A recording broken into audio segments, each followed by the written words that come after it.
সমমূলক সান্ধ্য আইন বাতিল, ছাত্রী হলে রাত 10টার সান্ধ্য আইন অবিলম্বে বাতিল করতে হবে এবং 24 ঘন্টা হলে যাতায়াত সহ ক্যাম্পাস জুড়ে সার্বক্ষণিক নিরাপত্তা ব্যবস্থা নিশ্চিত করতে হবে। 2.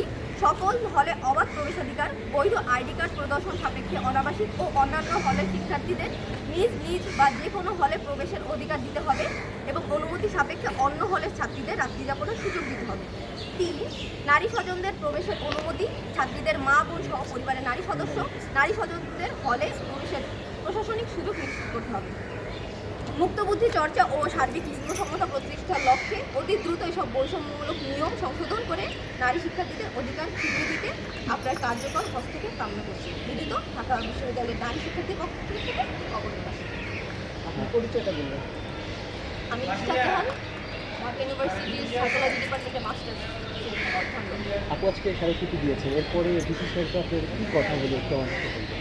আমরা 24 ঘন্টা আলটিমেট রিপোর্ট আমি তারপর থেকে কী আসবে, ফিডব্যাক কী হচ্ছে?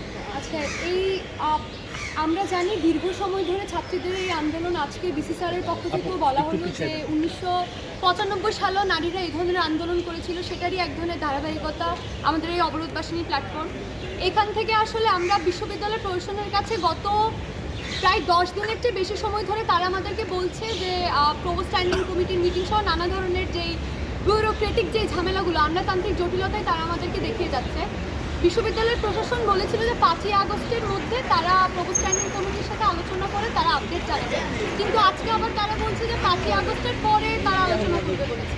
তো এর মধ্যে আসলে আমরা এই যে প্রশাসনিক দ্বিচারিতা কিংবা এই মানে আমলাতান্ত্রিক জটিলতা যেটা দেখতে পাচ্ছি, এটা আমরা চাই যে 24 ঘন্টার মধ্যে তারা নিরসন করে কোনো একটা সিদ্ধান্তে উপনীত হবে।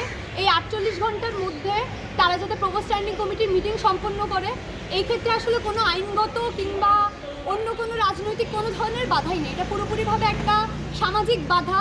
সমাজে যে লিঙ্গ বৈষম্য নারীদের প্রতি কাজ করে সেটারই একটা প্রতিফলন বিশ্ববিদ্যালয়ের আইনে।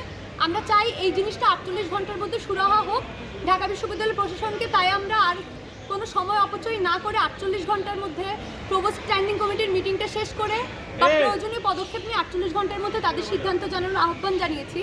আগামীকাল বিকাল 5:30টায় আমাদের এই দাবির পক্ষে একটি সংহতি সমাবেশ হবে।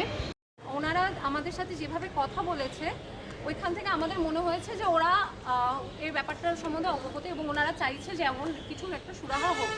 এখন আমাদের পক্ষ থেকে আমাদের একটা দাবি ছিল, সেটা হচ্ছে যে যেহেতু হল প্রভোস্টের স্ট্যান্ডিং কমিটি ছাড়া ওনারা আমাদেরকে সিদ্ধান্ত জানাতে পারছেন না, সেহেতু ওই মিটিংয়ে আমাদের শিক্ষার্থীদের প্রতিনিধি থাকবে।